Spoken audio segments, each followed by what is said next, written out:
Namo tassa bhagavato arahato samma sambuddhassa.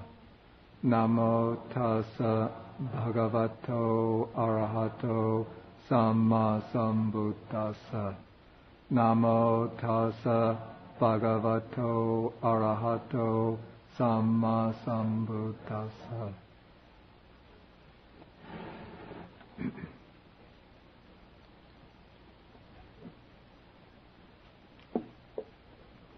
Okay, in our discussion of the Majjhima Nikaya, the suttas of the Majjhima Nikaya, we've been discussing suttas which I have put under the category of suttas that deepen our perspective on the world.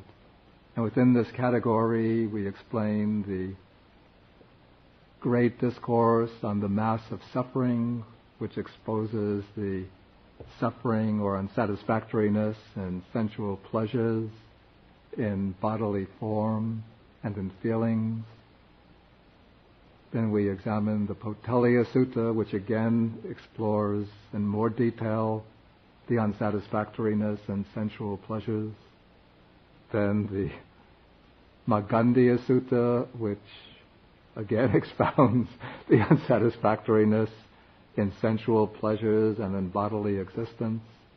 And then we took a sutta or a series of suttas from the Samyutta Nikaya, which expound the misery, the wretchedness of samsara, the cycle of birth and death.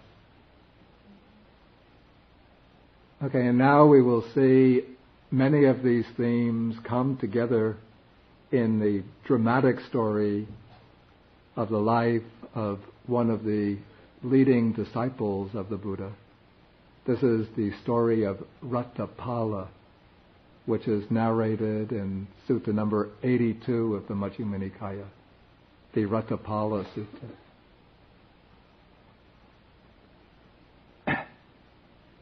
And it is said that the Buddha had 80 disciples who were distinguished for certain outstanding characteristics. These 80 disciples come from the bhikkhus or monks, the bhikkhunis or nuns, the lay followers, the male lay followers, upasikas, and the women lay followers, upasikas. And amongst the bhikkhus, there was one monk singled out as the foremost of those who go forth into homelessness out of faith. And that honor belongs to the Venerable Raṭṭhapāla. And this sutta narrates his personal story and helps to explain why he was appointed to this category. Okay, the sutta opens when the Buddha has been traveling in the Kuru country with a large community of monks, and he arrives at a town in the Kuru country called Tulakotita. Now the Kuru country is located in the western part of the area in which the Buddha lived and taught. It's said to correspond with present-day Uttar Pradesh. And the capital of Uttar Pradesh is Delhi. So this would be far to the west of the area where the Buddha usually taught. But even though this region was away from the epicenter of the Buddha's teaching activities, in this Kuru country the Buddha has taught some of his most important discourses. It was here that he taught the famous Satipatthana Sutta, the discourse on the foundations of mindfulness. Here that he taught the Mahanidana Sutta, the great discourse on causation. That's the largest discourse on dependent origination. Also it was here that he taught the Magandhya Sutta, which we examined a few weeks ago.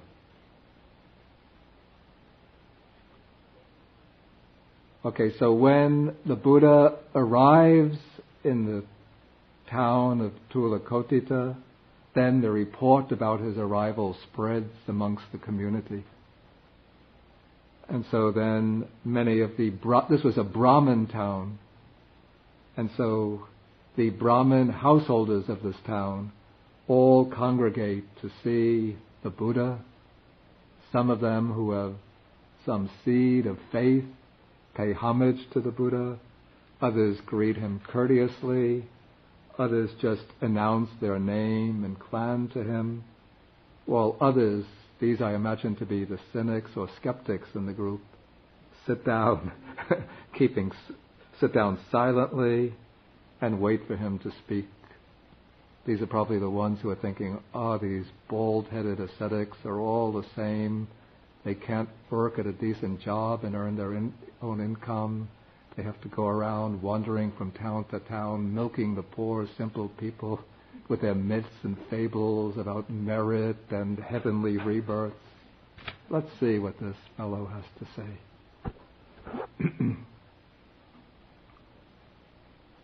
Okay, I'm not explaining in detail the preliminary passage since we've already encountered the same stock passage in earlier suttas. Okay, so now in this group of householders who are listening to the Buddha preach, expound the doctrine, there was one young man by the name of Raṭṭhapāla. And according to our text, he was the son of the leading clan in that town. So within these towns, there would be different families arranged in some kind of hierarchical order. And generally, there would be a leading family which would exercise the governing role in that community. It would issue directives for the rest of the community, the townspeople to follow. And so a great deal of prestige and honor attached to that clan. And as we will see as the text proceeds, Raṭṭhapāla was in fact the only son within that clan. And so he would have had very important future prospects lined up for him in continuing the family lineage. And while Raṭṭhapāla was sitting there listening to the Buddha preach the Dhamma, a thought occurred to him. In fact, the words that are put into his mouth or into his mind it's actually a stock phrase which the Buddha himself uses when he explains the sequence of events that induce a person to go forth into the homeless life. And in fact, these were the thoughts that occurred to the Buddha himself when he was living in the palace before he took that dramatic step of leaving the worldly life and entering the life of renunciation. So here Raṭṭhapāla thinks, as I understand the Dhamma or doctrine taught by the Blessed One, it is not easy while living in a home to lead the holy life, utterly perfect and pure as a polished shell. This is the conch shell, which is smooth, flawless, bright white. So it's considered a kind of auspicious object, a symbol of radiant perfection and purity. And so the desire arises in him. Let me shave off my hair and beard, put on the yellow robe, and go forth from the home life into homelessness. Now this is really a very key phrase for understanding the Buddha's original teaching, that it is not easy while living at home to lead the utterly perfect and pure holy life. And why should this be the case? Because to lead the utterly pure and perfect holy life in its entirety, one has to fulfill to perfection we call the three categories of training. The training in virtue or morality, but it's actually more than morality, but it's a kind of higher ethics, which includes not only purely moral principles, but also principles of, call it, self-discipline, the striving for self-mastery in one's conduct. So the perfection of sila, virtue, and morality would include the observance of celibacy, restraining from all expressions of sexual desire. It would include restraint over the senses, restraining the senses from indulging in the enjoyments of sense objects. It would include the development of such qualities as fewness of wishes, not having desire for many things, being content with little, being fond of solitude,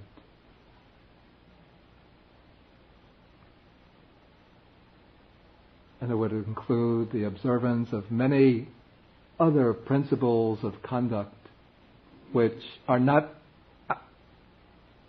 absolutely moral in their import, in the sense of relating to the relations between human beings, but rather are concerned with the achievement of self-mastery or mastery over the mind with its desires, impulses, inclinations, propensities. Then the fulfillment of the holy life would involve the mastery of samadhi, concentration. This would be the attainment of the deep meditative absorptions, the ability to withdraw the mind from its involvement in sensory data, to withdraw the mind from its immersion in the stream of thoughts, feelings, desires, and enter into these very deep, blissful, and peaceful states of tranquil absorption.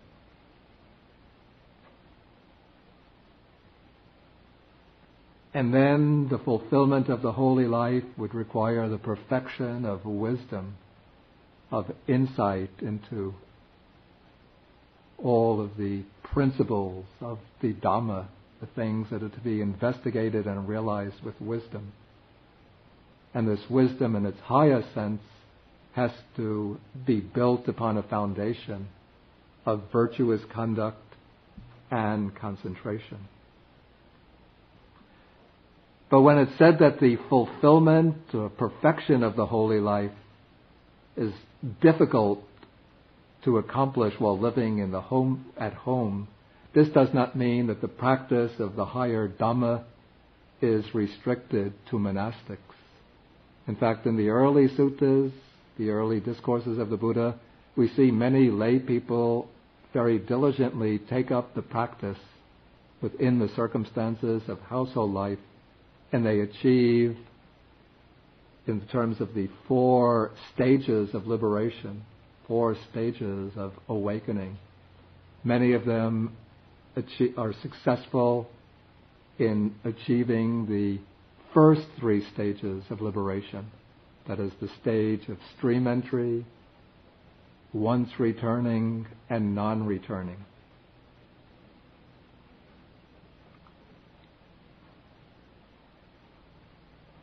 And there are cases reported of some lay people who, while still living the household life, who attain the 4th and final stage, the stage of arhatship. But there's no case reported of one who achieves arhatship as a layman who does not either attain it just before death, right on the verge of death, or else who, after achieving it, does not immediately or very soon after achieving it go forth into the monastic life.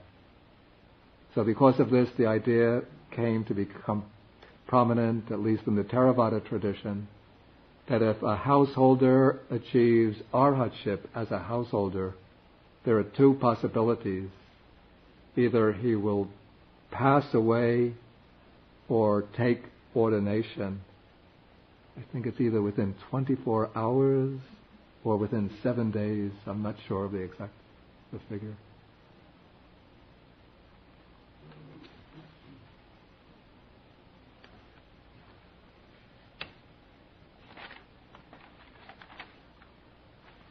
Okay, so this thought occurs to this young man, Raṭṭhapāla. And now after the Buddha's discourse, then all of the Brahmin householders get up from their seats. Some of them express their appreciation to the Buddha. Then they depart, they head for their homes.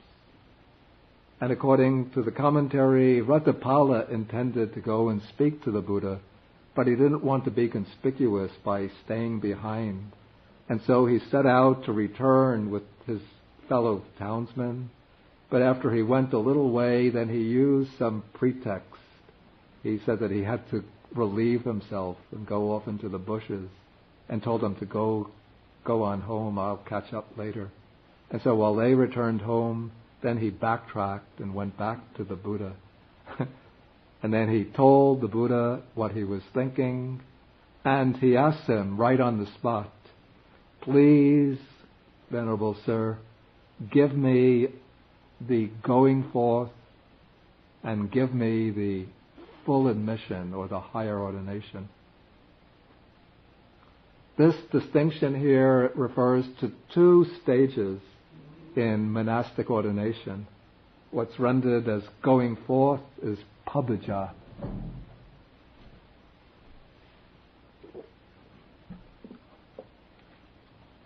Pabbaja is the initial ordination, the first ordination, which confers on the candidate the status of samanera, or we say a novice monk. And this can be given to anyone, generally above the age virtually of 7 or 8. It's very seldom that it's given to a boy so young.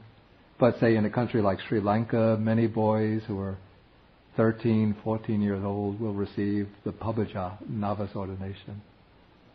To receive the upasampada, the full admission or high ordination, one is supposed to be 20 years old from conception. And the samanera, the novice, takes 10 precepts, whereas when receives the upasampada, then one becomes a bhikkhu. That means or for a woman, bhikkhuni, fully ordained monk or nun. Then one has a much more elaborate code of precepts.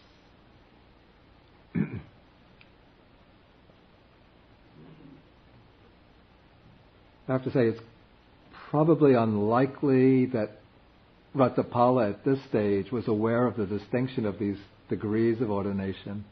It would seem to me that the actual words with which he's addressing the Buddha were put into his mouth by the compilers of the canon after this distinction in stages of ordination was fully established.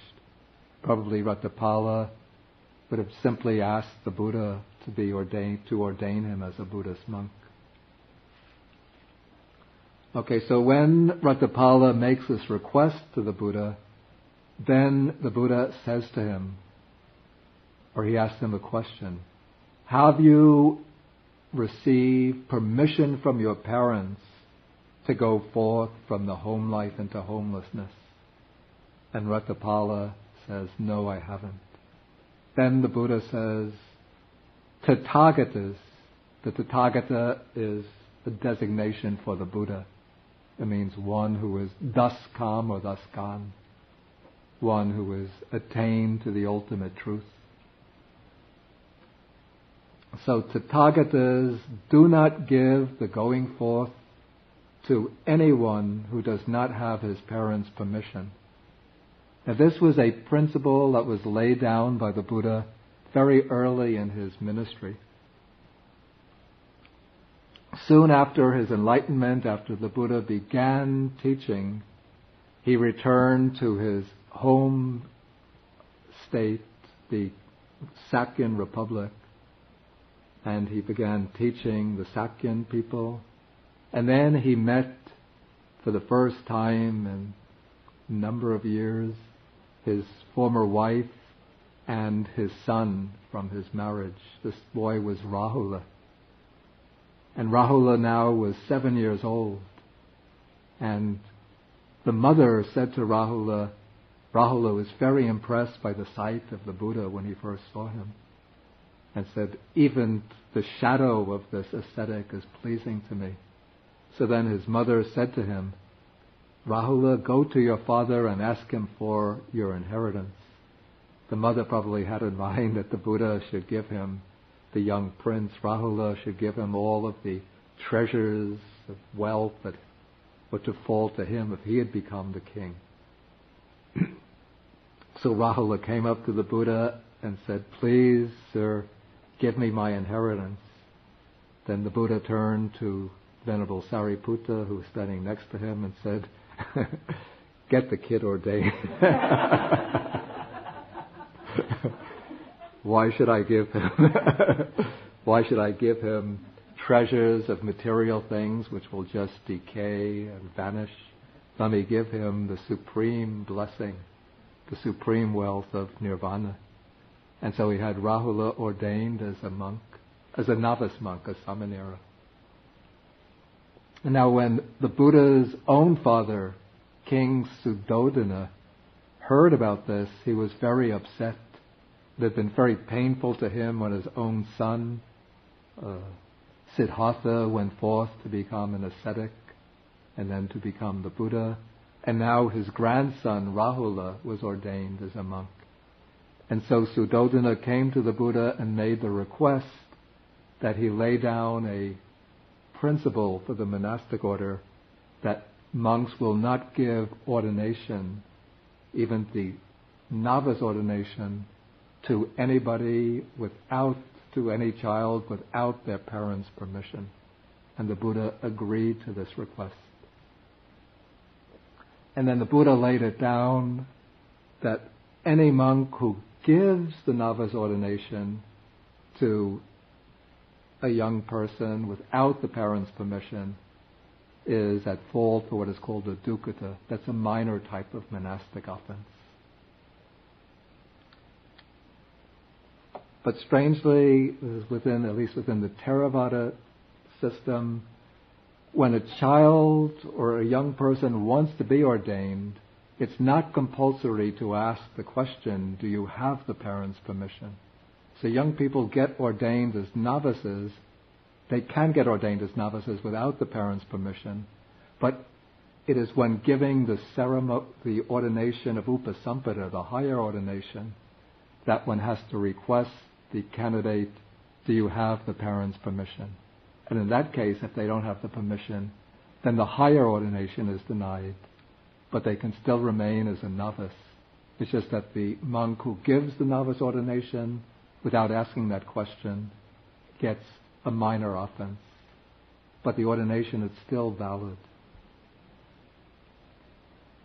So now Raṭṭhapāla has admitted that he doesn't have his parents' permission, and so the Buddha has said, in that case, I can't give you the ordination. So now Raṭṭhapāla says, I shall see to it that I get my parents' permission to go forth from the home life into homelessness.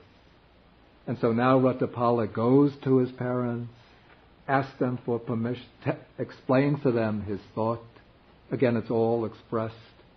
Probably for ease of transmission, it's put into these stock formulas. No doubt in actual life, Raṭṭhapāla would have sat down with his parents and given them a long explanation, made very clear his reasons, his thoughts, his feelings. But if all of this explanation were to be preserved in the sutta, it would have been extremely difficult to transmit the text by the process of oral transmission.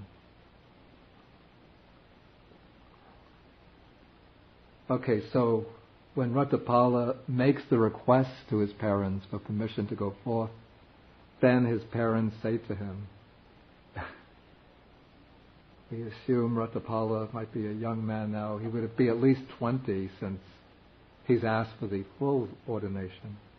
But they say to him, you are our only son, dear and beloved.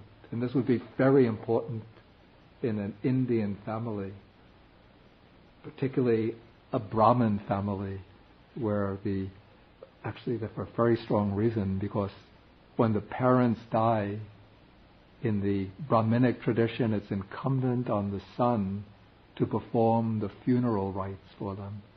And it is by the son performing the funeral rites that guarantees them a safe passage to the next world, to the afterlife. But here I think the parents are speaking not so much from these self-interested reflections, but more from their emotional feeling of attachment to their son. Okay, so they say, you have been raised in comfort, brought up in comfort. You know nothing of suffering, dear Raṭṭhapāla. And this seems to be an important phrase, because Raṭṭhapāla, though he's young, he has a very, very deep insight into the nature of the world. But his parents think that he's still an innocent child. He hasn't really experienced life yet. He doesn't know anything of suffering. So how could he think of leaving the worldly life for the homeless life? And then they refuse to give him permission.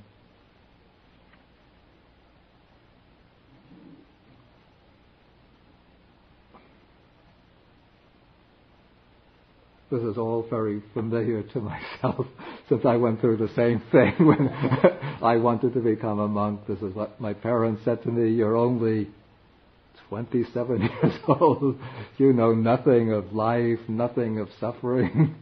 And my other relatives said, how can you, so young, you know nothing of suffering?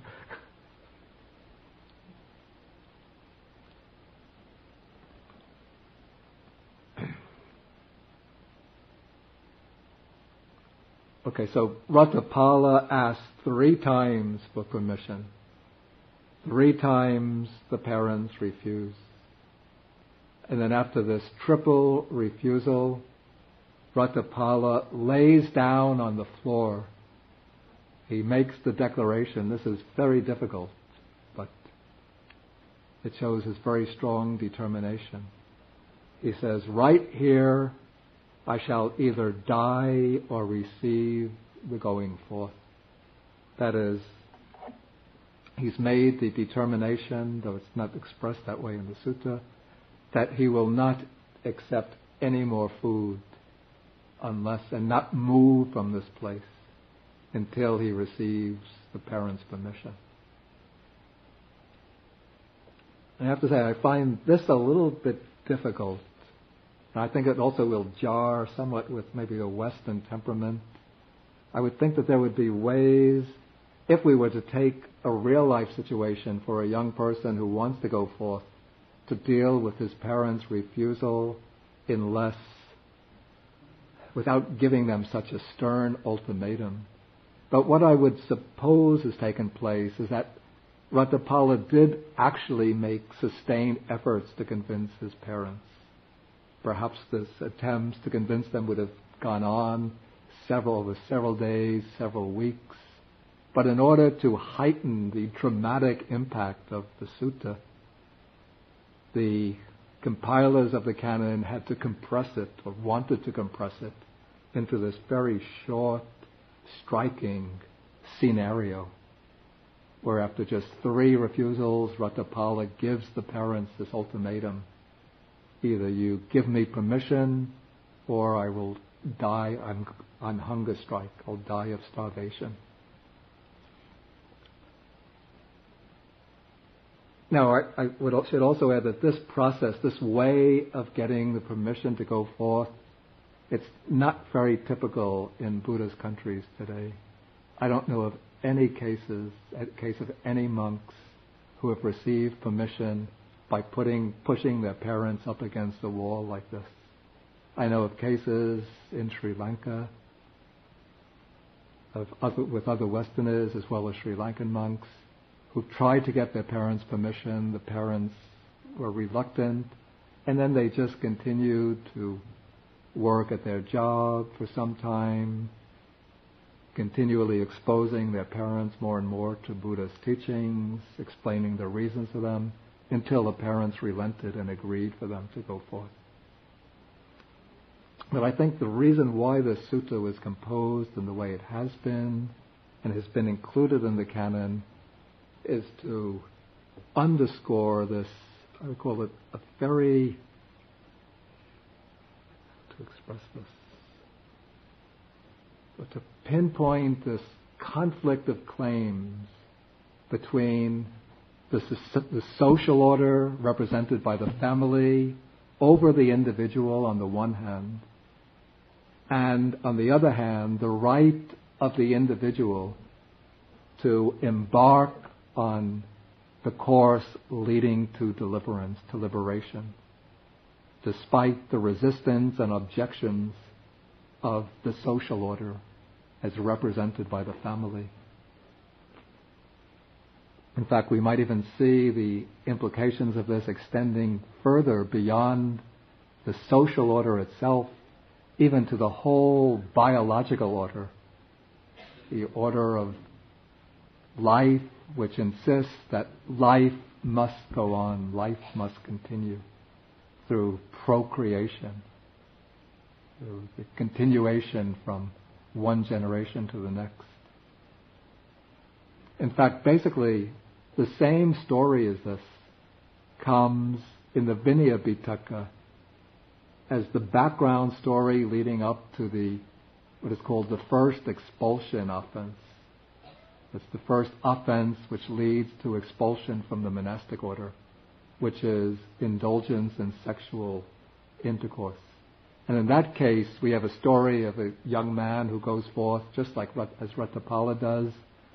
He returns to visit his family, and the family appeals to him, please stay at home and lead a household life. He refuses. Then the parents say to him, okay, if you want to remain a monk, fine. But at least you left your wife behind. At least beget a child through her. So we will have an heir, somebody to pass the family wealth to. And so then this person, Sudina is his name, reflects and thinks, now there are no monastic rules laid down yet. So he thinks there are no rules prohibiting this. I'll get my wife pregnant, she'll have a child, and I can go off and meditate happily ever after. And so he does this, and then when the report comes to the Buddha, then the Buddha lays down that very strict rule. No sexual relations for monastics.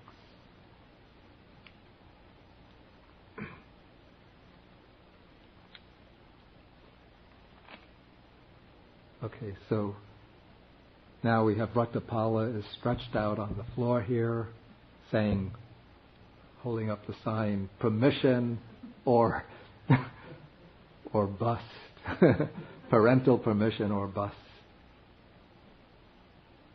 And so the parents appeal to him, and then they lay down the line saying, you get up, eat, drink, and amuse yourself.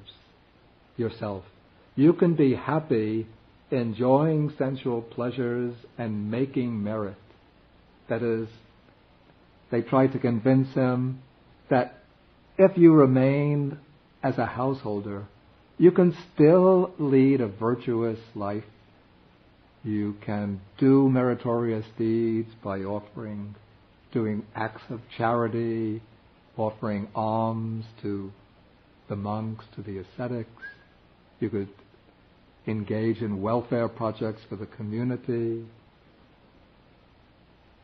And so you can do meritorious deeds which will lead to a happy rebirth. But we don't want you to leave the household life. They say, even if you were to die, we would lose you unwillingly. So now while you're alive, how can we let you go forth? And so 3 times this exchange goes on. 3 times Raṭṭhapāla remains there insisting, I want to get your permission. Then the parents go to the friends of Raṭṭhapāla. And they ask the friends, come, convince your friend Raṭṭhapāla, convince him to get up and to give up this foolish idea of going forth. The friends try on behalf of the parents, but they don't succeed. Raṭṭhapāla is still persisting in his determination.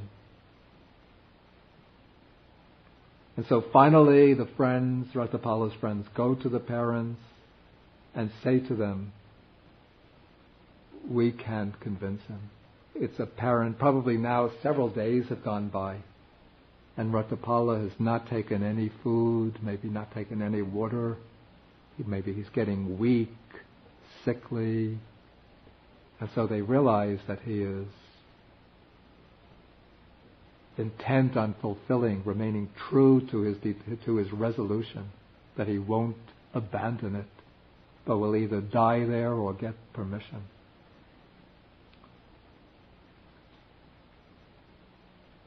And so the friends now set out to convince Raṭṭhapāla's parents to relent and give him permission. So they say that if you give him your permission, so if you don't give him permission, it's obvious that he's going to die. But if you give him your permission, then he will live and he'll come back from time to time and you will be able to see him. And then if he goes forth, maybe he won't be happy with the monastic life. Once he sees how different it is from the life of comfort and luxury to which he's accustomed, he might just think that it's not for me. And then he'll return to the family life. So they say, give him permission to go forth. And so the parents then agree to allow Raṭṭhapāla to go forth. But they lay down a condition. After he is ordained, then he must come to visit his parents from time to time. Okay, so the friends now report this back to Raṭṭhapāla, and Raṭṭhapāla is very happy, and he gets up. He probably resumes taking normal food till he regains his strength.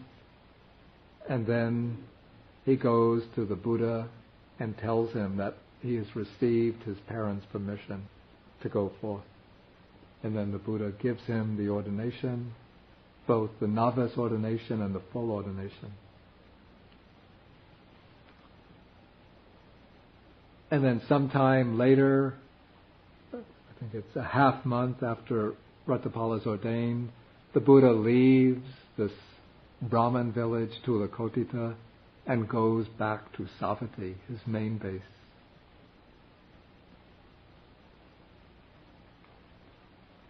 And then the text, now we're in paragraph 14, says, before long, dwelling alone, withdrawn, diligent, ardent, and resolute, the Venerable Raṭṭhapāla, by realizing it for himself with direct knowledge, here and now entered upon and abided in that supreme goal of the holy life, for the sake of which clansmen rightly go forth from the home life into homelessness. And then, in other words, he becomes an arhat. And though the text says before long, na chiraseva, which means in no long time, the commentary glosses this by saying 12 years.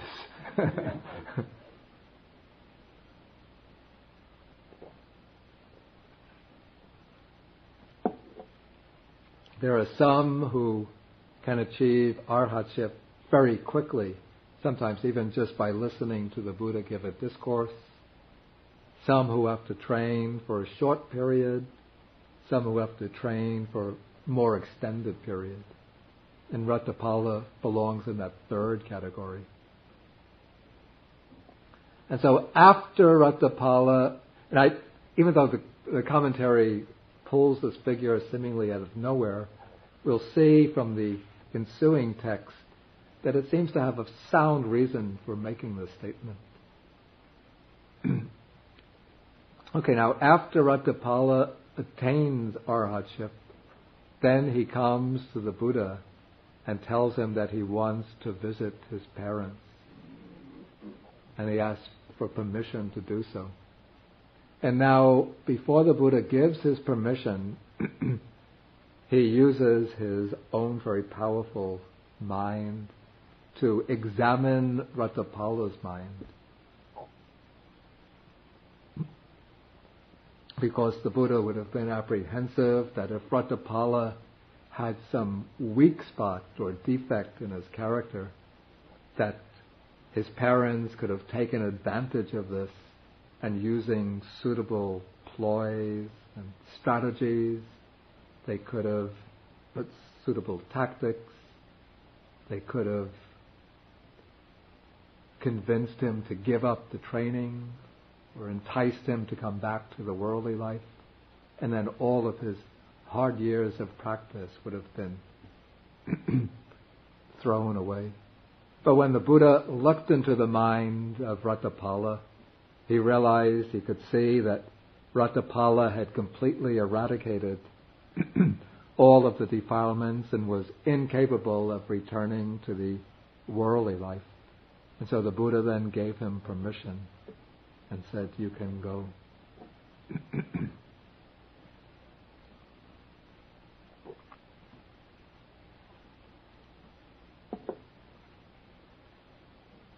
Okay, now we come to the next scene in this unfolding drama. Raṭṭhapāla arrives back in his hometown and excuse me, my voice is and he settles in a garden which the king had established for the use of wandering ascetics. And then the next morning, Raṭṭhapāla sets out with his alms bowl, going for alms round in the town. And he goes from house to house, and eventually he arrives at his father's house, the family house. And on this occasion, the father is sitting, presumably says in the hall of the central door, but probably this is a room which looks out upon the street. And he sees Raṭṭhapāla coming in the distance. And the thought comes into his mind when he sees somebody in the distinctive robe and garb of a Buddhist ascetic approaching, then the father becomes angry and thinks that my own son was taken away from me by these, he uses a derogatory term, by these bald-pated recluses. But I have to say, this seems to me, again, that this is composition by the compilers of the canon to create a dramatic incident. Since I just put myself in the position of a father whose son has been taken away to go forth as a Buddhist monk. He hasn't seen him for many years. Now he sees a figure coming in the distance with the distinctive marks of a Buddhist monk. He's not going to become angry at this figure thinking, they stole my son. But wouldn't he be thinking, could that be my son coming back? Wouldn't that be the more probable thought? Excuse me?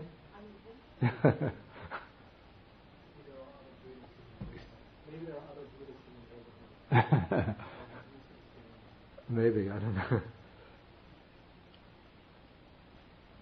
So anyway, when Raṭṭhapāla came to the father's house, then the text says rather mildly that he received neither alms nor a polite refusal. Instead, he received only abuse.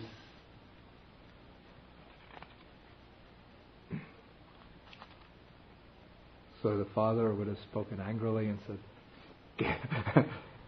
and you see, this is what seems to indicate that a long time must have gone by, because the father didn't recognize him.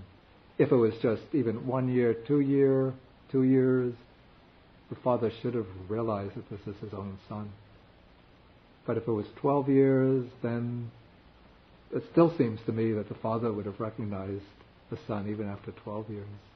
I've seen friends that I haven't seen after 20 years, 22 years, and recognized them well enough. Yeah, but it doesn't work the other way around. Yeah. My own experience as monastics, we kind of freeze the time with our friends in the mundane world. remember them as such. Yeah. But their life continues. Yeah. And they, like, when they see us, they don't recognize that away. That's my experience.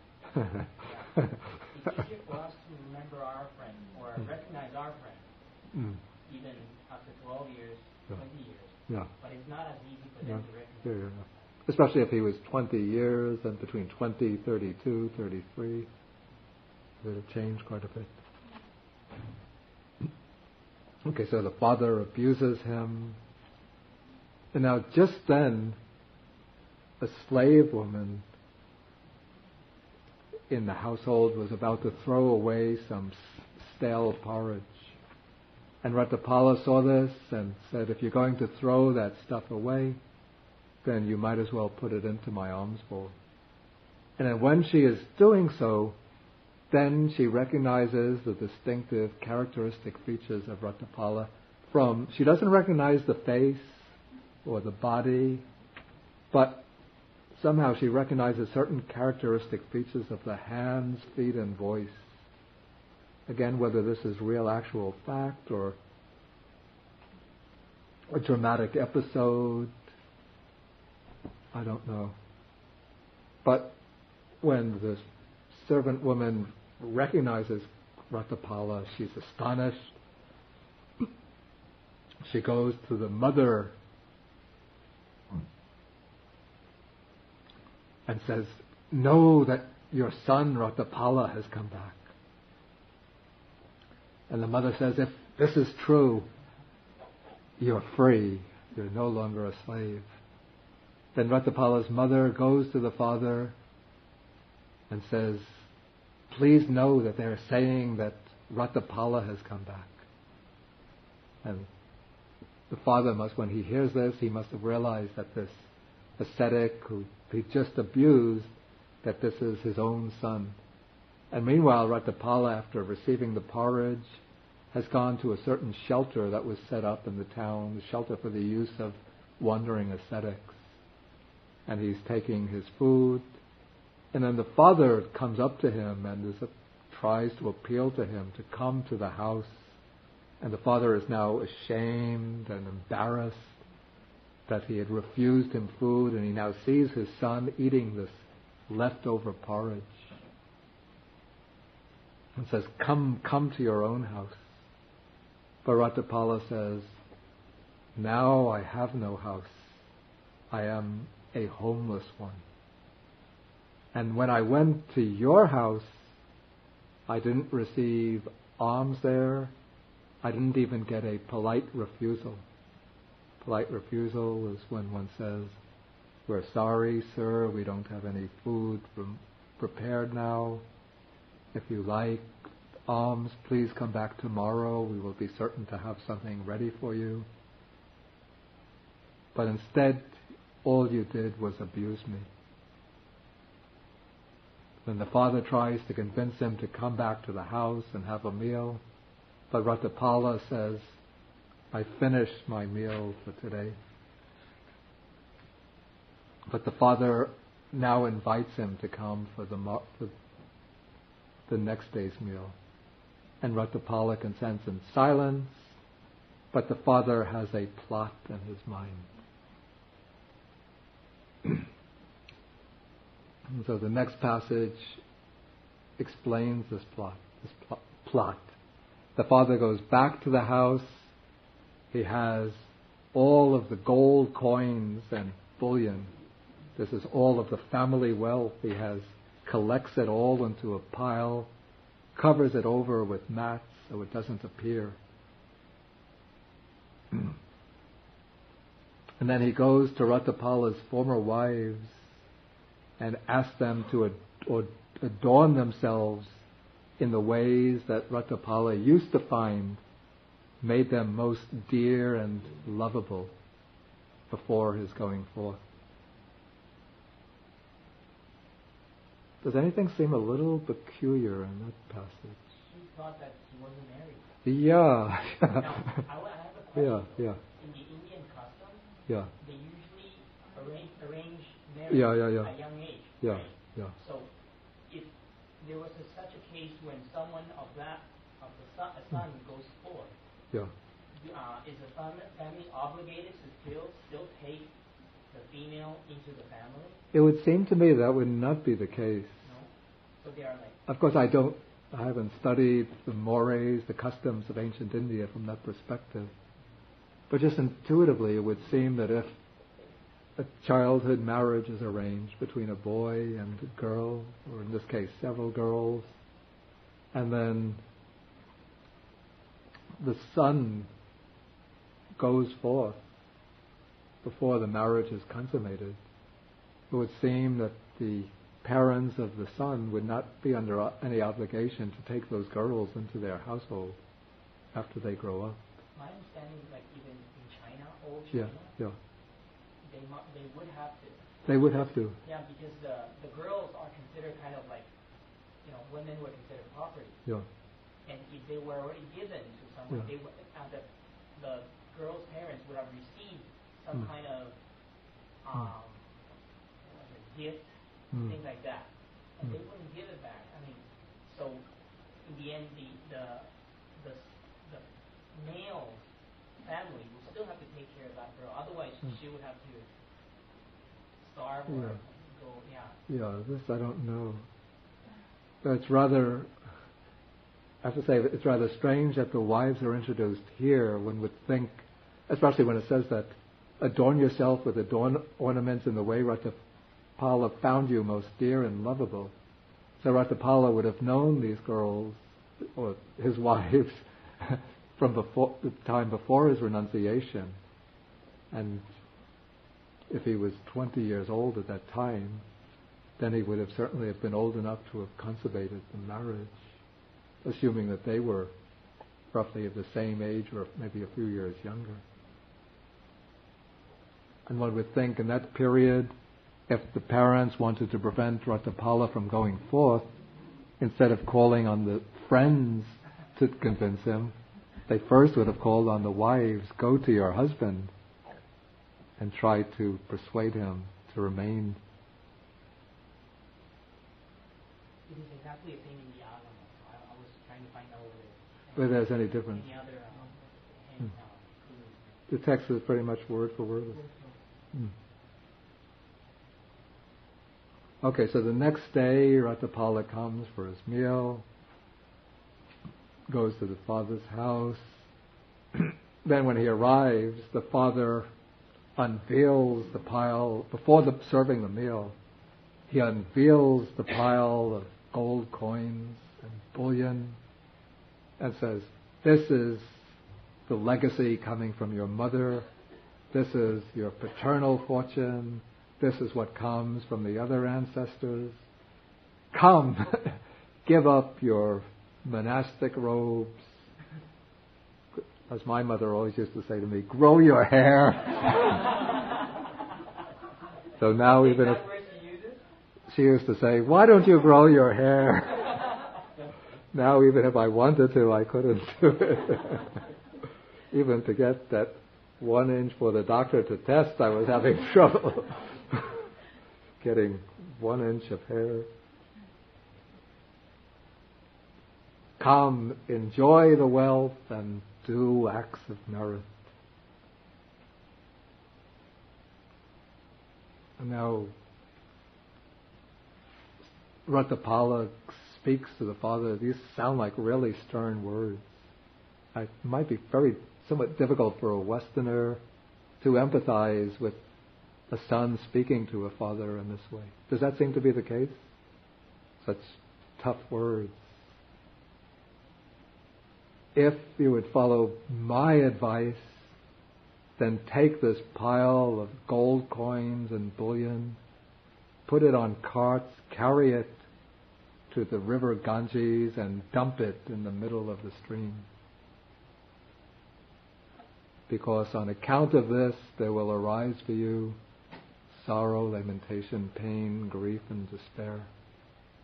I think a modern young man, if he were in a situation like that, he would try to appeal to his parents and say, please understand that I have reasons for living as a monk.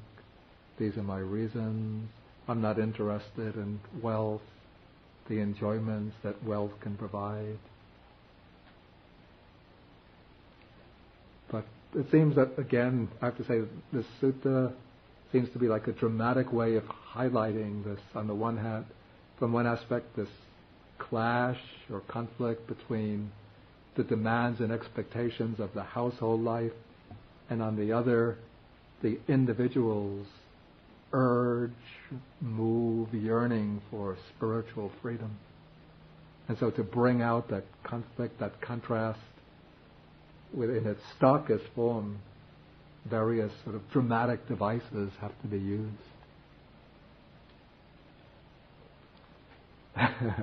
Okay, then the former wives of Raṭṭhapāla come up and they clasp his feet and say to him, what are they like, those nymphs for whose sake you are leading the holy life?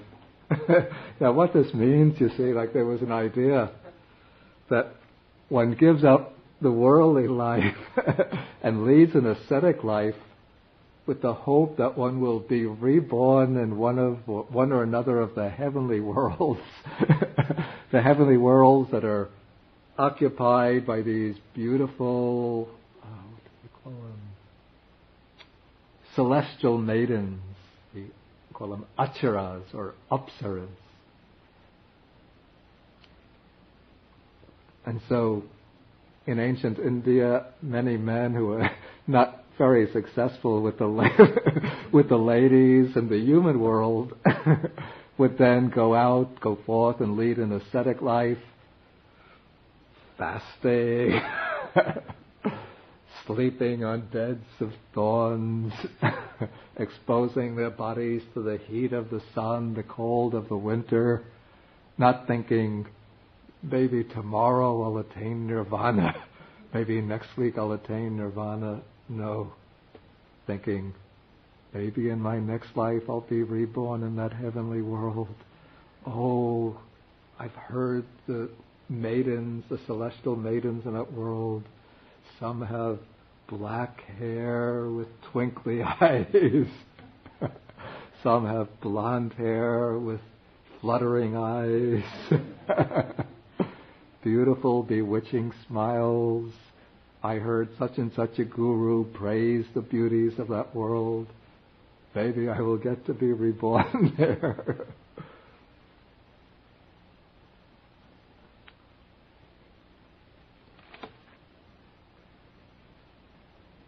And so Raṭṭhapāla says, I'm not leading the religious life for the sake of nymphs, sisters.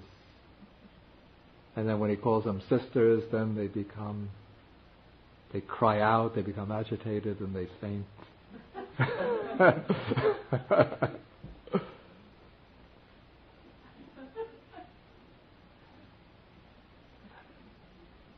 Okay, so now Raṭṭhapāla, though he's trying to remain patient, but he says to his father, if you want to offer the meal, then offer it, but don't make trouble for me. So the father finally seemingly gives up on his tactics and offers the meal. And according to the commentary, I don't know if this is in the Chinese version, but according to the commentary, the father had also posted 2 sentries outside the house with instructions that when Raṭṭhapāla leaves, you grab him, if he doesn't agree to our appeals to return to the household life. When he leaves, you grab him by both arms and forcefully you strip the yellow robes off him and clothe him forcefully in householder garments. Is that in the Chinese version? About the 2 sentries, 2 strong men put out there. His father told his wife. Yeah. To remove the robes and put on the white clothes.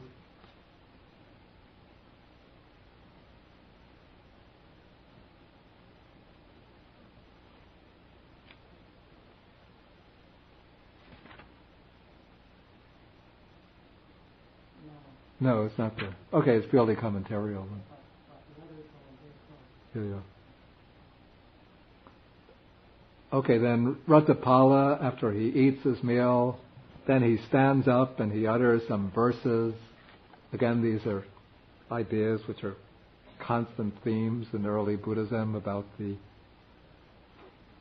deceptive nature of the bodily, the beauty of the body.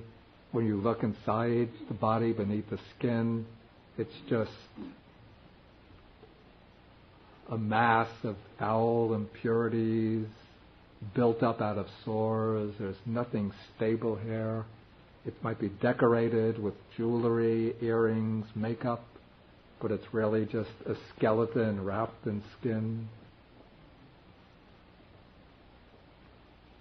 Maybe the ideas are rather strong for present-day temperaments.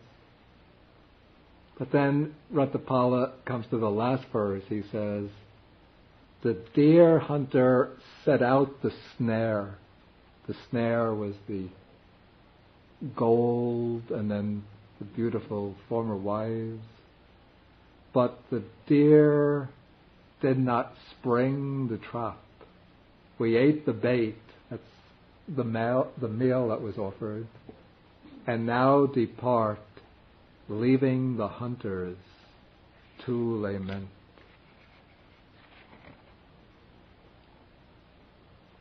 Okay, I'll try to finish the sutta. I see there's quite a bit to do, but there's a fair number of repetitive passages. Okay, now so Raṭṭhapāla gets up and utters these stanzas, and according to the commentary, again this is not so believable, Raṭṭhapāla rises up into the air through supernormal powers and departs through the air. That is, to avoid the strong men who are waiting outside the door to grab him and strip off his robes. Then he goes back to the garden set up by the king and spends his day meditating at the foot of a tree. And now here again an incident that seems a little peculiar. The king addresses his gameskeeper to go to the garden and tidy up the park. And when the gamekeeper goes to the garden, he sees Raṭṭhapāla sitting at the foot of the tree, and then he returns to the king and tells the king that the clansman Raṭṭhapāla is there, the one of whom you have always spoken highly. Now the gamekeeper recognizes Raṭṭhapāla. Of course, it's possible by this time the report has already gone through the town that Raṭṭhapāla has returned. Possible. But maybe this is a somewhat fictional incident put in order to sustain the continuity of the drama. And so when the king hears this, apparently, according to the commentary, after Raṭṭhapāla had left the town and become an ascetic, the king was always praising him, that how could this son of the richest family, the leading family, abandon so much wealth to lead a renunciate life that took a great deal of courage, determination, fixity of purpose. And so the king was always eager to see, would have been very eager to see Raṭṭhapāla. So as soon as he hears that Raṭṭhapāla has returned, at once he stops what he's doing and goes out in the state carriage to meet him. Okay, he meets Raṭṭhapāla, and now he wants to open a discussion with Raṭṭhapāla to ask him why he has gone forth into the homeless life. And this will provide an opportunity for Raṭṭhapāla to introduce some of the fundamental ideas behind the Buddha's teaching, the ideas which provide, you might call, the backdrop and motivation for this very dramatic step of renouncing the worldly life, the household life, for the homeless life.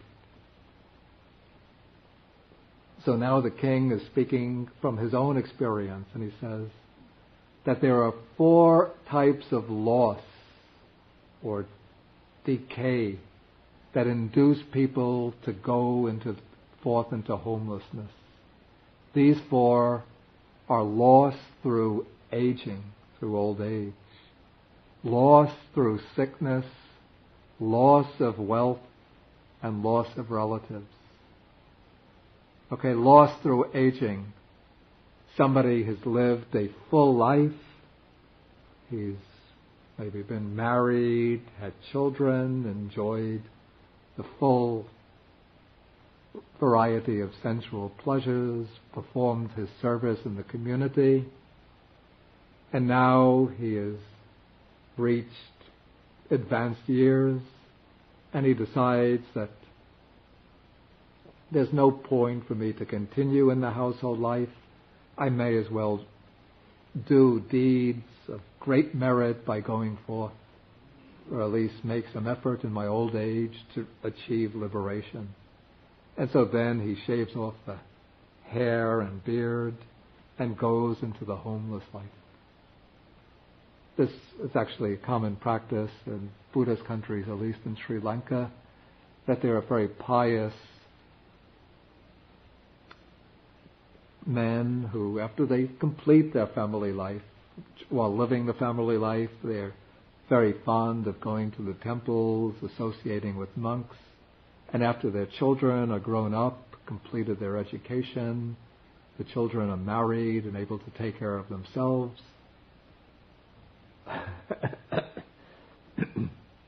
sometimes after the wife dies, or even they're able to arrange for the children, one of the children, to take care of the wife, then they decide to become ordained as monks, and then they get ordained in old age. And when one has lived as a monk for a while, one develops a kind of faculty, like when I visit a temple or hermitage, when you see somebody who we call Buddha-pabajita, one who's gone forth in old age, almost intuitively the sense comes, we could distinguish who is like a real Mahatera, who has been a monk for many, many years, just from something in the manner it gives the person away, the way the person conducts himself, and who has been gone forth in old age. It's sort of like a sixth sense that one acquires. Okay, but here Raṭṭhapāla went forth when he was a black-haired young man endowed with the blessing of youth. The next case is one who has become sickly, weak, gravely ill, and he can't earn any more wealth, can't enjoy worldly pleasures. And so he thinks, I'll go forth as an ascetic. So I have to say, it seems difficult for me to understand how somebody who is sick can go forth as ascetic, since the ascetic life makes such stern demands on the physical body. But Raṭṭhapāla has gone forth in the prime of life when he was in excellent health. Okay, the next is when somebody loses all of his wealth, and he tries, but he can't acquire any more wealth. So he thinks, if I'm going to live in poverty, at least let me do so in grand style, with receiving the respect and veneration of people. And so they go forth as ascetics. And so now, instead of having to beg rather abjectly for food from people, give me the supports of life, now they can just go with their ascetic robes and alms bowl, and people think, a sadhu, a holy man, let us give offerings to him. And then they can enjoy a quite comfortable life. But Raṭṭhapāla has gone forth with full possession of wealth. And in the fourth case, somebody loses all of his relatives, friends, companions, and so he has nobody to associate with, and so he thinks, if I'm going to live alone, I might as well do so as an ascetic. Raṭṭhapāla was a very popular young man with many friends and companions.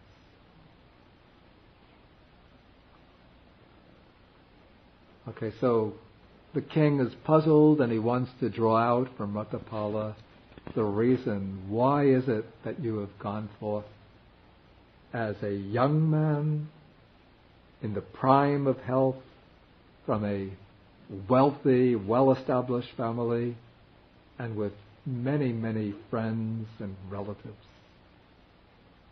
And now Raṭṭhapāla is going to explain his reasons for going forth. And this will show us what was the perception of suffering that Raṭṭhapāla had gained from listening to that first discourse of the Buddha that he heard. What was it that impressed him so deeply and induced him to take that momentous step of leaving behind his prestigious family, leaving behind all of the wealth, his wives, his friends? What was it that he had seen and understood to motivate him to go forth into homelessness? And so Raṭṭhapāla answers with what he calls 4 summaries of the Dhamma that have been taught by the Blessed One who knows and sees. And when I knew, saw, and heard these 4 summaries, then I went forth into homelessness. But though Raṭṭhapāla says that he's heard these 4 summaries of the doctrine taught by the Buddha, but in fact, these 4 summaries in just this form don't come any place in the Pali Nikayas. The ideas are there, but we don't have this set of 4 items grouped together.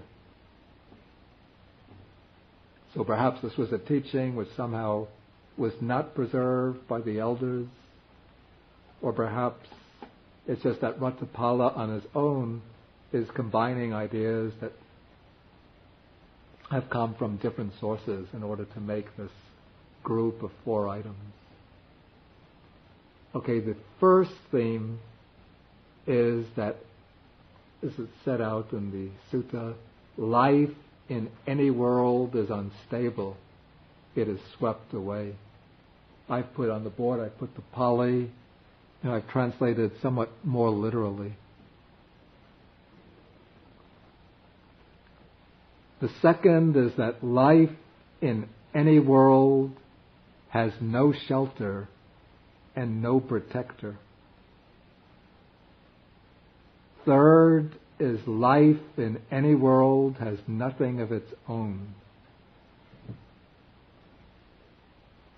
One has to leave all and pass on. That is the third summary.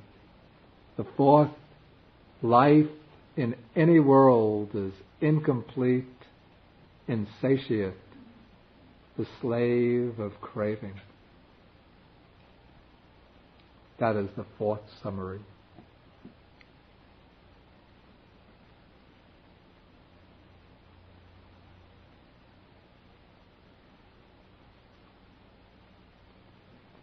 Okay, now the king asks Raṭṭhapāla to expound or to elaborate on these 4 summaries.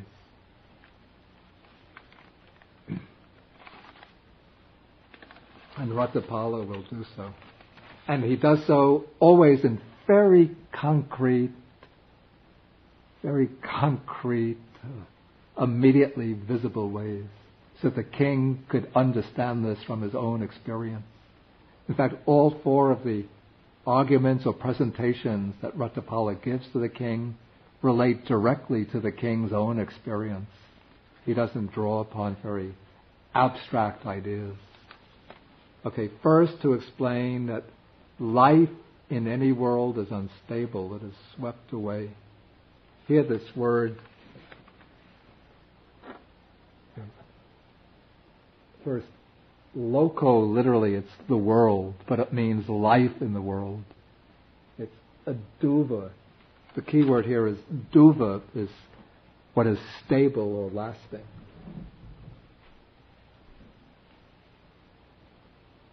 And that's the aduva is the negation of that.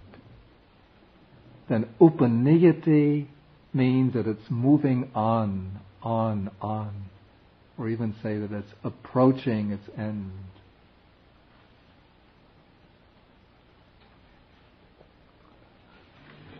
Okay, so now Raṭṭhapāla asked the king a question. He says, when you were 20, 25 years old, a young man, you were skilled in so many different aspects of kingship.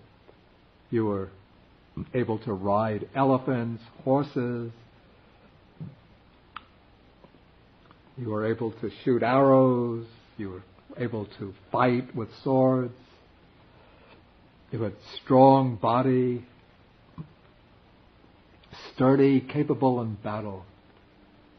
Isn't that the case? And the king says, yes. And now he asks, are you now so strong? Now are you sturdy and skilled in so many different arts? And the king now, he's 80 years old. He says, now I am old, aged, burdened with years. Come to the last stage. I've turned 80. When I lift my foot, I want to put it in front of me. Sometimes on its own, it goes to the side. And so, Raṭṭhapāla says, it was on account of this that the Blessed One has said, life in any world is unstable, it is swept away. And when I knew and saw this for myself, then I went forth into homelessness. And here, this first point, the sutta doesn't make any attempt to correlate these 4 points with any other doctrinal framework. But it seems to me that this first point is illustrating the law of impermanence, the characteristic of anicca or impermanence. And it's doing so in the sense of indicating or implying, even though the king now, he's 80 years old, so now he's old. But the point is that with this verb upaniyati, we're moving on or approaching. It means even when Raṭṭhapāla was a young man, 20 years old, listening to this discourse of the Buddha, he wasn't thinking, now I'm 20 and somehow a snap of the fingers later and then I'm 80 years old. But he realized that all the time, this is the nature of life. We are constantly being swept on from the moment of birth. We're moving constantly to old age and death. So every day we look in the mirror, same person there, right? Everything identical. But if you take the frames 20 years apart, big difference. So we see a person for the first time, he's 80 years old, we assume he's always been like that. It's just his tough luck. He got born like that and it won't happen to me. But in fact, we're always moving in that direction.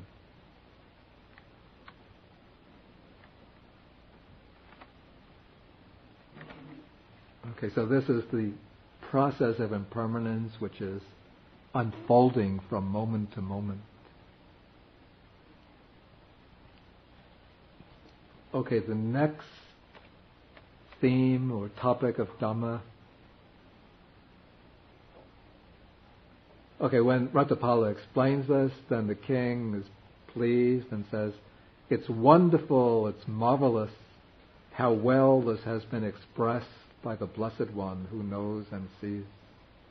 And he admits it is indeed so. Life in any world is unstable, swept away.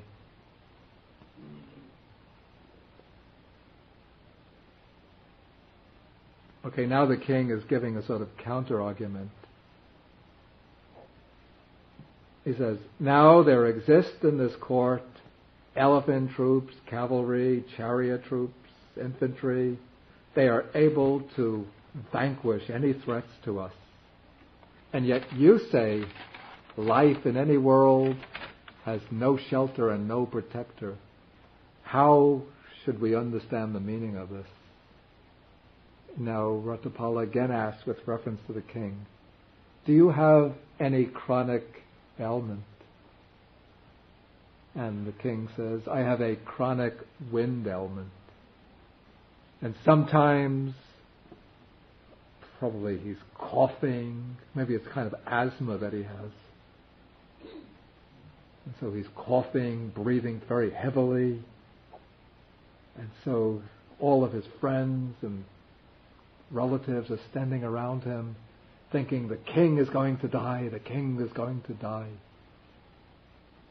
And now Raṭṭhapāla says, can you request your friends and relatives, come friends, come my relatives, please take this illness away from me. You love me so much, why don't you take it upon your own shoulders and share it, so that I might be relieved of my pain? Or is it the case that you have to experience this pain yourself? And the king says, I cannot ask my friends and relatives to take the pain upon themselves, but I have to experience it myself. Okay, so this teaching, this principle of the Dhamma, this is what substantiates the claim that life in any world has no shelter and no protector. And this, to my mind, this seems to be a kind of pointer to the characteristic of dukkha, of unsatisfactoriness or suffering. That it's a fact of life that we each have to bear our own pain and suffering, that nobody can, by an act of magic, can take our pain and suffering upon themselves. Even though other people can help us, give us relief, console us, doctors can give us medicine, but in the final analysis, we all have to grow old ourselves. Nobody can, with the wave of a magic wand, make us young again when we're sick, even though medical science can do wonders, but there are many illnesses that medical science cannot alleviate, and those we have to bear. And in the end, we have to die alone.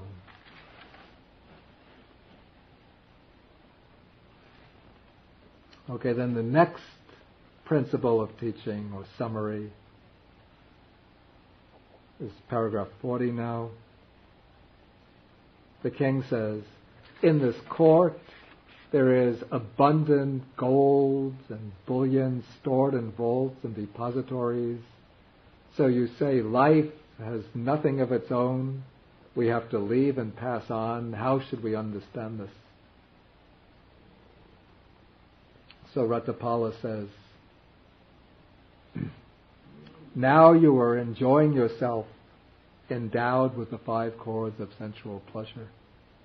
But will you be able to determine, let me enjoy these same 5 objects of sense pleasures in the future, in my next life?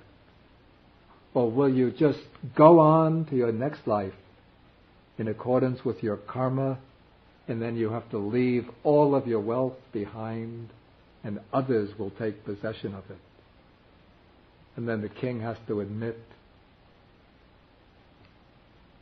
that I have to go on alone and others will take possession of my property, my wealth. Not only the wealth, this is an idea that we have, Sabban Bahaya Gamaniyang. One has to abandon everything when one passes on to the next life. And we analyze this in terms of the 3 things that one has to give up and leave behind. First, one has to leave behind one's wealth, one's possessions. Then one has to leave behind all one's friends and relatives. And then third, one has to leave behind even this physical body. So everything has to be given up.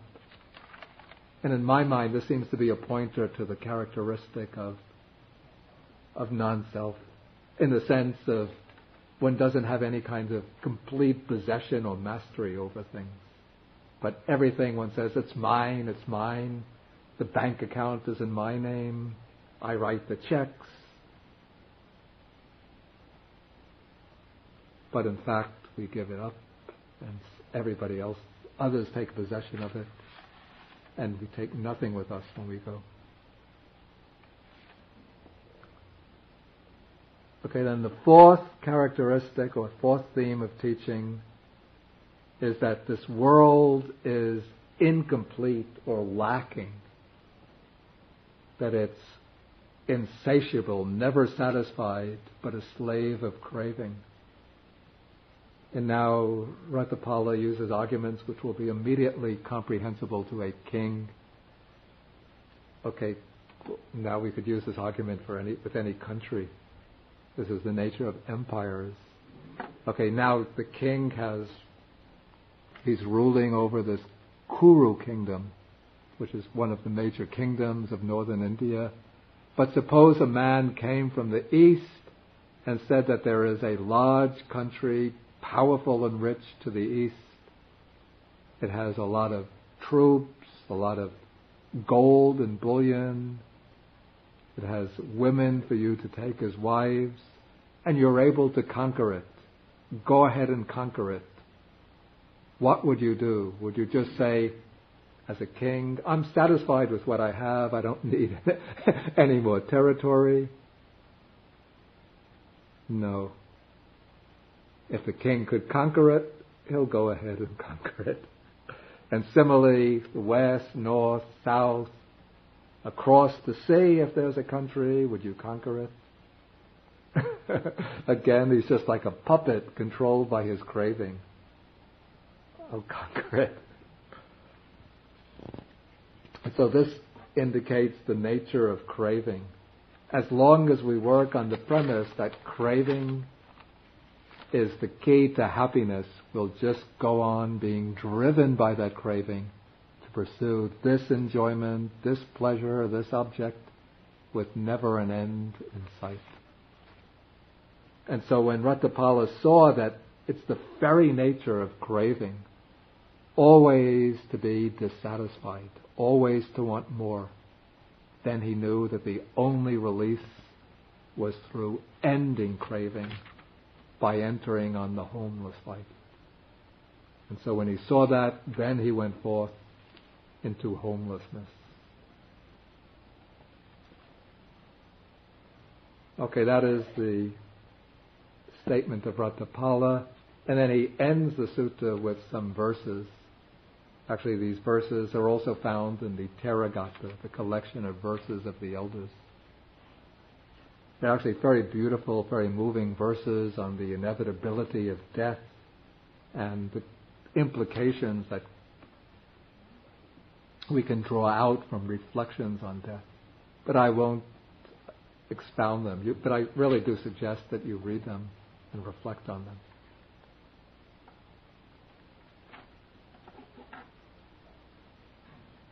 Okay, if there's any questions, comments.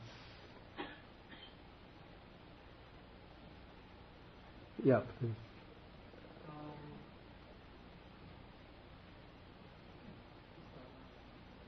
Small question. He was going for alms and he didn't get any of his father's house. He asked the servant for the food to serve him. Yeah. Is that unusual to ask particular food when you're going on alms? That's an interesting question. I found that question that's raised in the commentary to the sutta. And the commentary raises the question, isn't it inappropriate for an ascetic, a Buddhist monk, to be requesting food? In fact, one doesn't do that as a monk when one goes on alms round. But then the commentary answers, generally when a monk goes on alms round, he just goes silently from door to door,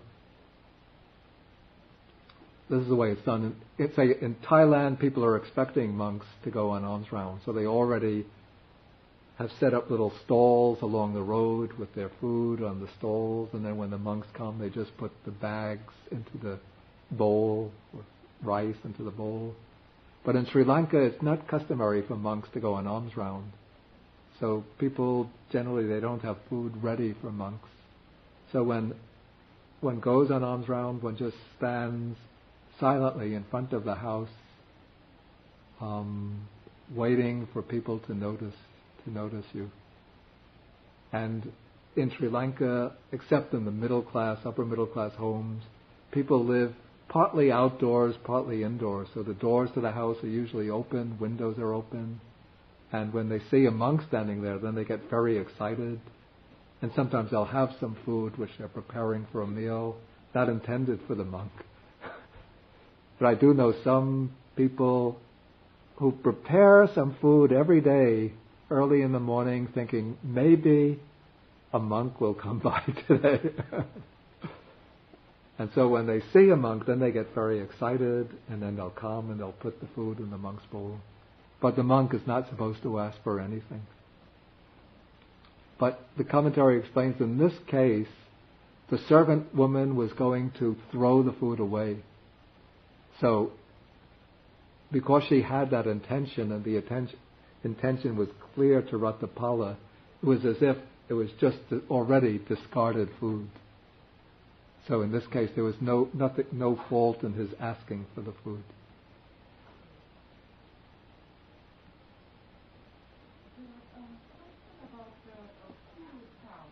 Yeah. In Raṭṭhapāla Sutta, I understood that the Kuru town was a town of people who could practice really well. Yeah. Actually, it was the town, the Kuru country was actually a whole province, not a town. But within the Kuru country, there was a town called Kamasa Dhamma. That's where the Buddha taught the Satipatthana Sutta, as well as the other deep suttas, like the Great Discourse on Causation. And it said that the people in that town, Kamasa Dhamma, were already very dedicated to the practice of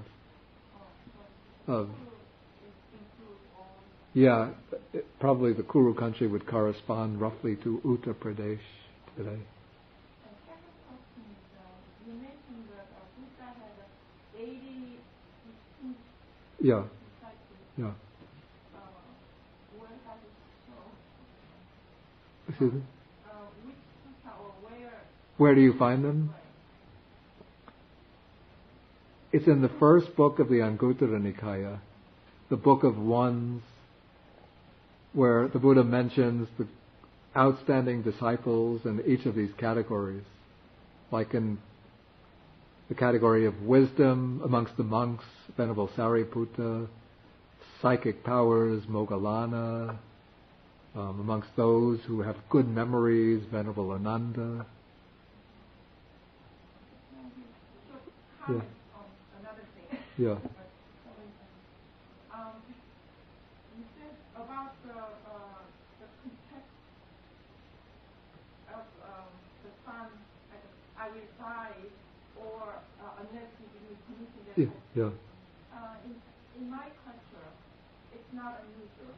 It seems to me it's very, it's not unusual. Even to have your will work. Even mothers do that, and even nowadays some people go hunger strike. But in the past, that was one way of actually doing it.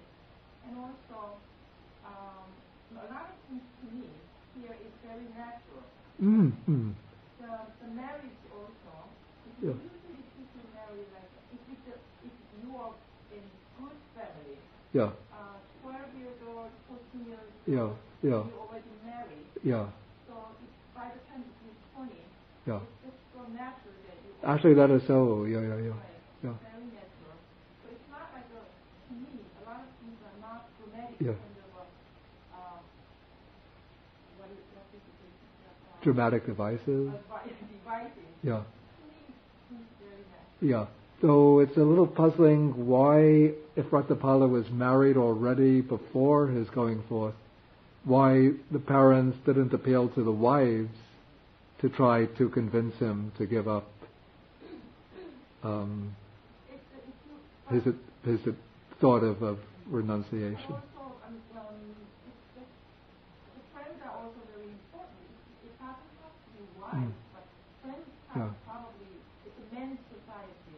Yeah. Friends could persuade better. Maybe so. Wives. And also even when he came back, and then he was very stern about his talking to his father. Yeah. That's also to me is not unusual because in Korea, once your son became a monk, Yeah. they don't have like a family relationship anymore. Mm. So even now, when the son as a monk comes back and treats the mother treats the son not as a son. Yeah. Really. Yeah. So here he said. The mother treats the son. You said. The mother treats the son as a monk. Yeah. They do it. So here she's an arhat, and he calls not father. He says household. Yeah. And so it's just a bit of. Yeah. Did you have something to say? No, I agree with that. I know people who became monks and the next day they're calling their parents householder. Really? Yeah. Because they're afraid of being sucked into it. Yeah. And so I'm not saying that's right or wrong. I'm not making a comment on that. I'm just saying that it does make sense. It's possible.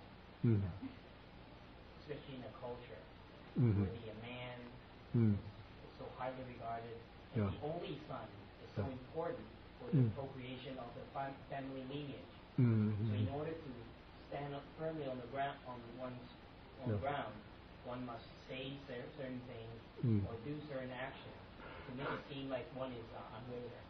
Yeah. Maybe I'll try when I visit my father.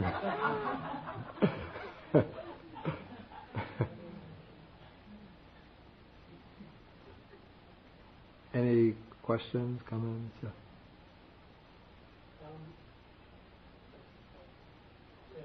How was Ananda able to record this? And also, the more importantly, why did he record it? I mean, I guess we could figure Raṭṭhapāla went back and maybe said, Ananda, let me tell you something that happened. Yeah. But this wasn't the Buddha giving the teaching, so Yeah. I would have been like, okay, tell me what you thought. Yeah. And then during the council, he's going over all the teachings. I'm not sure why this one would come up, especially since it doesn't. Especially since it's so different from, it doesn't directly map to a discourse of the Buddha. Regular teaching. Yeah. Although we could clearly see the connection. But though it says that Ananda was the main person reciting what he had memorized, but it does not imply that he is the only person saying that. There are more, other than Ananda, even in the Vinaya, it's not just Venerable Upali. Yeah, he's not the only one. I mean, others who remember certain things that Buddha has said, they can bring it up. That's the way I understand it. Yeah, the thing is, Ananda did not only memorize suttas that came from the Buddha, but others would have reported to Ananda either suttas that they had expounded or they had heard from others. But again, that is assuming, taking what I would call a very innocent view of the compilation of the suttas, whereas I would be inclined to see some amount of composition taking place and purposes at work here. And particularly, my thought is that the purpose of the main purpose, that each Nikaya has its main purpose.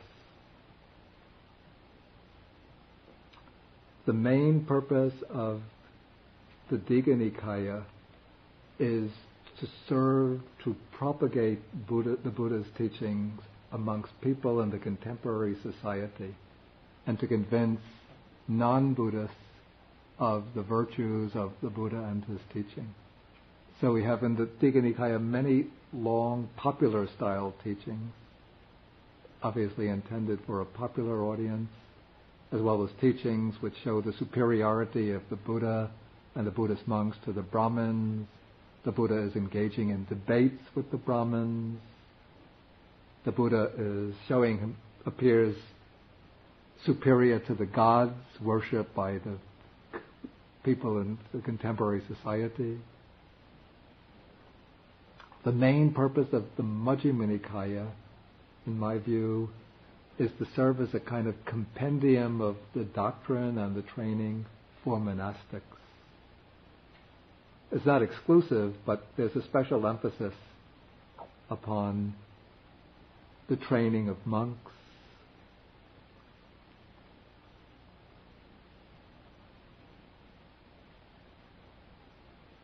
And so this sutta, as I indicated during my explanation, sort of brings into a very concise and dramatic form this justification or rationale behind the decision to renounce the world and enter upon the homeless life. And it does this by dramatically expressing this conflict between the demands of family, society, even the biological order, and the urge, yearning, longing of the person for spiritual liberation, and a kind of justification of the right of that individual to go forth into homelessness despite all of the pressure put on him or her by the society, community, and family to remain within the world and to contribute in wholesome ways the prolongation of mundane life. Yeah, okay. Something like that, I could definitely see one monk saying, "Oh my gosh, my parents are giving me such." Another monk saying, "Let me tell you the story of Raṭṭhapāla." Yeah, exactly. And then not getting into the camp. Yeah. But the fact that he is pronounced by the Buddha the foremost of those who have gone forth into homelessness, so there's probably a kernel of a story that's true behind it already. But the way the story came to be, one could see that the compilers of the canon elaborating some kind of building upon this original kernel of the story, then elaborating it. You have to have conversations which would never have been learned by any person. Thoughts that have come into the mind of people that are never recorded by any person. You have to include them in order to give continuity to the story.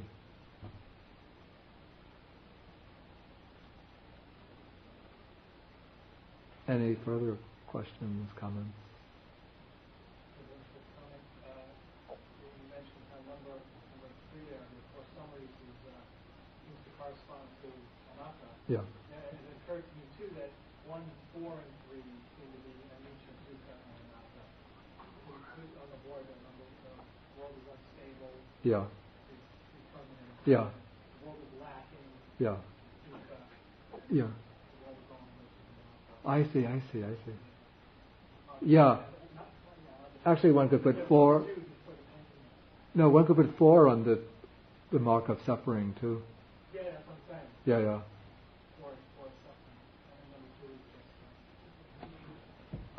number 2, I don't know what that is. No, I think that would be the mark of suffering. Oh, yeah? Yeah. That's what I said. Yeah. Because it's illustrated by the case that nobody can take the pain and misery of another. Each has to bear that suffering himself, herself. Okay, it's rather later than usual, so we'll have to stop now. Okay, next week we take sutta number... These are the suttas on the reason now we sort of enter into a new field. This is the training of the mind. And then we take the purpose of the holy life. 2 suttas. One is number 63, and the other is sutta number 29, is that, or 30? 29. Perhaps I'll be able to deal with 2 suttas in one class next week. Okay, thank you for your attention, and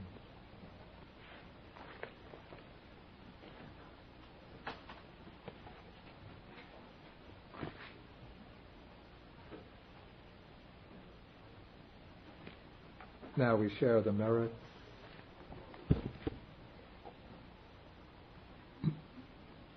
Do you have that page? Okay. Akasata chabumata deva naga mahidika punyantang anumoditva chirang rakantu sasanang. Akasata chabumata deva naga mahidika punyantang anumoditva chirang rakantu desanang. Akasata chabumata deva naga mahidika punyantang anumoditva chirang rakantu mang parang. Etavata cham hehi sampadang punya sampadang sabbe deva anumodantu sabba sampati anumodantu sabba sampati anumodantu sabba sampati anumodantu sabba sampati anumodantu sabba sampati anumodantu sabba sampati anumodantu sabba sampati anumodantu sabba sampati anumodantu sabba sampati anumodantu sabba sampati anumodantu sabba sampati anumodantu